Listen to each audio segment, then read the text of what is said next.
अस्सलाम वालेकुम, क्या हाल है आप सबका? उम्मीद है कि खैरियत से होंगे, बिल्कुल ठीक-ठाक होंगे। हम भी अल्हम्दुलिल्लाह बिल्कुल ठीक-ठाक हैं। और हमेशा की तरह मैं शुरू में यही कहूँगी कि अपना ख़्याल रखें, अपने बच्चों का बहुत ज़्यादा ख़्याल रखें क्योंकि मौसम जो है वो चेंज हो रहा है। तो चलें जी आते हैं आज के व्लॉग की तरफ।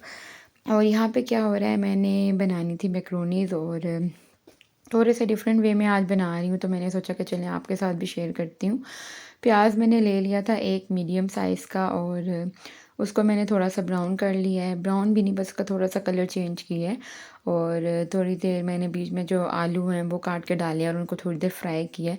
बॉयल करके भी आप बीच में आलू ऐड कर सकते हैं, लेकिन जो बॉयल आलू होते हैं ना उनका मुझे टेस्ट मैक्रोनीज़ में अच्छा नहीं लगता। मुझे सिर्फ फ्राई वाले आलू का टेस्ट अच्छा लगता है। तो मैंने पहले जो है वो आलू और मटर डालने हैं क्योंकि ये दोनों चीज़ें जो हैं वो कुक होने में थोड़ा सा टाइम ज़्यादा लेती हैं। अच्छा, थोड़ी देर के लिए मैंने इनको भून लेना है। अगर आप चाहें तो आप आलू और मटर जो है वो 5 से 7 मिनट के लिए ब्लांच भी कर सकते हैं, लेकिन मैंने नहीं किए, बस मैंने फ्राई कर लिए थे। उसके बाद मैंने बीच में डाल दी है शिमला मिर्च और गाजर। दोनों चीज़ें ऑलरेडी मेरे पास फ्रीज़ हुई पड़ी हुई थी। और मैक्रोनीज़ का काम हमेशा कई लोगों को बहुत लंबा लगता है क्योंकि इसके लिए वेजिटेबल्स को पहले कट करके रखना पड़ता है, लेकिन अगर आपकी कटिंग हुई भी है ना तो फिर तो मैक्रोनीज़ जो है वो 10 टू 15 मिनट्स में रेडी हो जाती हैं। अच्छा, आप इसमें कोई भी सब्ज़ी अपनी मर्ज़ी से ऐड कर सकते हो। बंद गोभी मैंने स्किप कर दी थी, पड़ी हुई थी लेकिन मेरा नहीं दिल कर रहा था ऐड करने का। तो आपको जो भी सब्ज़ी पसंद है आप ऐड कर सकते हो। नमक, लाल मिर्च का पाउडर, काली मिर्च का पाउडर और गार्लिक पाउडर, सिर्फ ये 4 चीज़ें मैंने ऐड की हैं। गार्लिक पाउडर ऑप्शनल है, अगर आपके पास नहीं है तो आप स्किप भी कर सकते हैं, कोई इशू नहीं है। लेकिन अगर है तो फिर ज़रूर ऐड कीजिएगा, इससे अच्छा टेस्ट आता है। अच्छा, 2-3 मिनट मैंने मसाले को भूनना है, 1 से 2 मिनट तकरीबन। और जब मसाला भून गया तो मैंने थोड़ा सा पानी डाल दिया ताकि ये जो हल्की-हल्की सब्ज़ियों में कच्चापन है वो ख़त्म हो जाए। अच्छा, हर किसी की अपनी पर्सनल लाइकिंग डिसलाइकिंग होती है, तो मुझे खड़ी-खड़ी नहीं अच्छी लगती सब्ज़ियाँ जो है ना मैक्रोनीज़ में। इस वजह से मैं इनको कुक करती हूँ ताकि खाते हुए भी हैं ये अच्छे तरीके से कुक हों।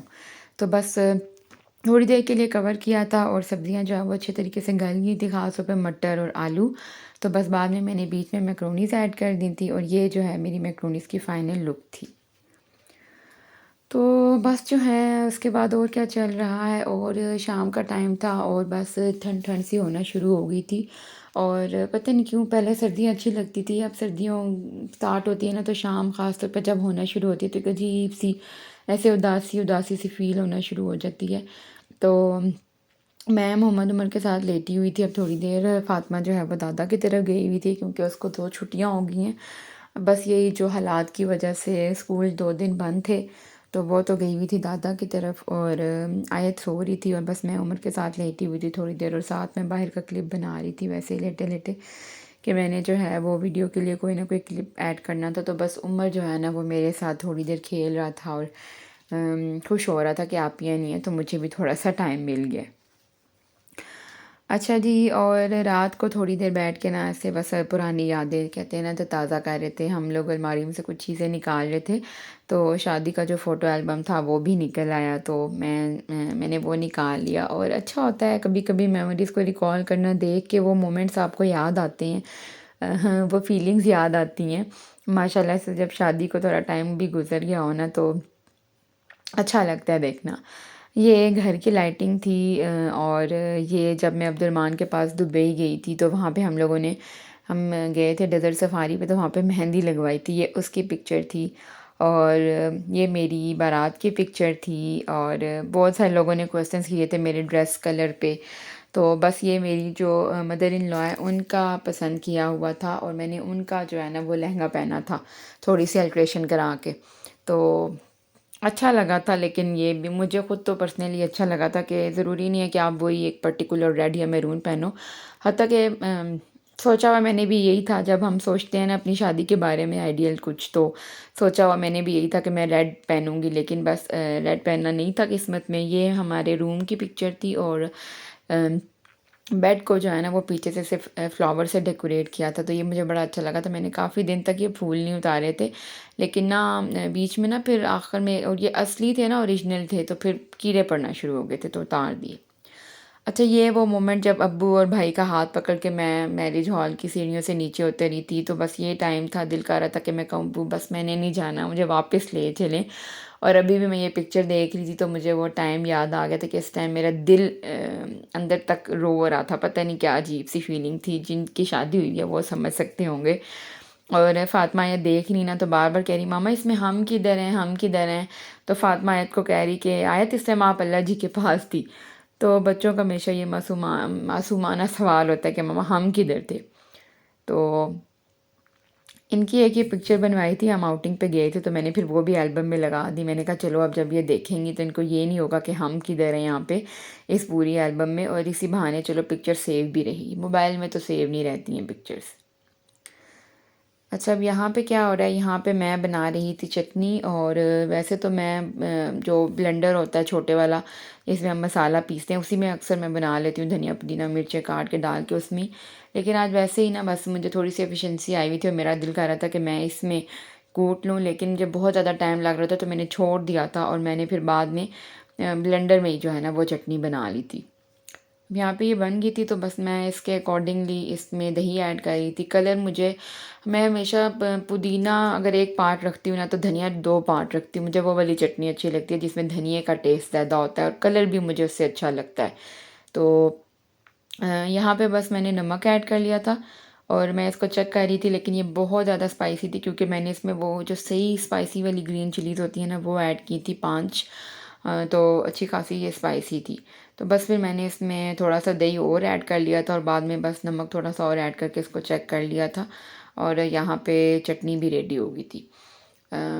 चटनी का ये होता है ना, वैसे तो मैं पहले रमज़ान में ख़ास तौर पे ऐसे करती थी कि सिर्फ धनिया पुदीना और मिर्चें जो है वो उसका पेस्ट बना के इसी तरह जो है वो मैं क्यूब्स की जो ट्रे होती है उसमें फ्रीज़ कर देती थी।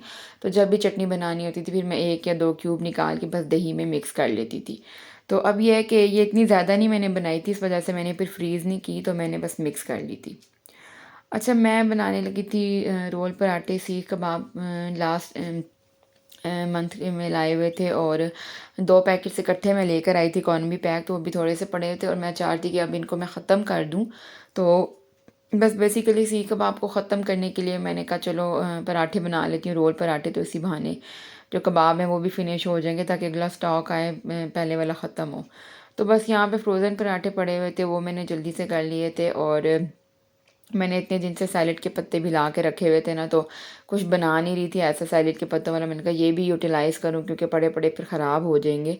तो बस सिंपली मैंने केचप लगा लिया था। आप मेयोनीज़ भी ऐड कर सकते हैं, चिकन स्प्रेड ऐड कर सकते हैं, जो आपकी अपनी मर्ज़ी हो। कोई हार्ड एंड फास्ट रूल नहीं है कि मैंने केचप लगाया तो आप भी केचप ही लगाएं। और बस कबाब रख दिए थे, प्याज रख दिए थे, आप टमाटर और खीरा भी ऐड कर सकते हैं। मैं रात के टाइम बना रही थी तो मैंने फिर खीरा नहीं ऐड किया कि अक्सर फिर मुझे गैस का प्रॉब्लम हो जाता है रात को खीरा खाने से। तो बस मैंने फिर ऊपर जो है वो ये चटनी ऐड कर ली। अपनी मर्ज़ी से आप कोई भी सॉस इसमें ऐड कर सकते हैं। गार्लिक मेयो सॉस ऐड कर सकते हैं, सिर्फ केचप ऐड कर सकते हैं, चिली गार्लिक सॉस ऐड कर सकते हैं, जो भी आपको पसंद हो आप ऐड कर सकते हैं।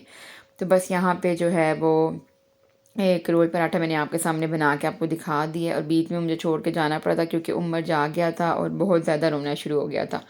तो बस यहाँ पे मैंने जो है वो एक आपको नज़दीक से दिखा दिया कि रोल पराठा ऐसा बना था और बहुत मज़े का बना था। ये जो पिक्चर्स थी ना ये मेरे हस्बैंड ने ली थी और तभी आपको अंदाज़ा हो रहा होगा कि किसी बिल्कुल भी टेक्निकल बंदे ने नहीं ली हुई। तो ये मैं बाद में खा रही थी उमर को सुला के, तो मैंने सोचा कि चलो आपके साथ थोड़ा सा शेयर कर लेती हूँ। चटनी के साथ बहुत मज़े का था। रोल पराठे जो है ना वो हमेशा मुझे चटनी के साथ बड़े अच्छे लगते हैं। केचप और मेयोनीज़ अपनी जगह, लेकिन जो चटनी है ना बस उसका जो स्वाद है ना वो माशाल्लाह माशाल्लाह। बस अब रात का टाइम था, हम खा पी चुके थे और आयत को मैंने नाइट सूट पहना दिया था। रात को मैं इसको ये पहना देती हूँ, मुझे इतनी क्यूट लगती है माशाल्लाह इसमें। और ये अपने बाबा के शूज़ पहन के खुश हो रही थी कि मैंने ना बाबा के शूज़ पहन लिए। और बस पूरे दिन की थकन जो है वो चाय के इस कप से ख़त्म होती है। ये मैं थोड़े दिन पहले न्यू मग लेके आई हूँ। मुझे ना डिफरेंट मग्स चाय वाले लेने का बहुत ज़्यादा शौक़ है। ये और बात है कि मैं हर टाइम नहीं ले सकती, जब भी जाती हूँ। मैंने पहले ब्लैक लिया हुआ था बिल्कुल प्लेन और अब मैं इस बार ये लेकर आई हूँ। तो बस मुझे बड़ा मज़ा आता है इस तरह बिल्कुल जो है ना वो प्लेन मग्स लेने का। तो चलें व्लॉग एंड करते हैं, फिर मिलेंगे। अल्लाह हाफिज़।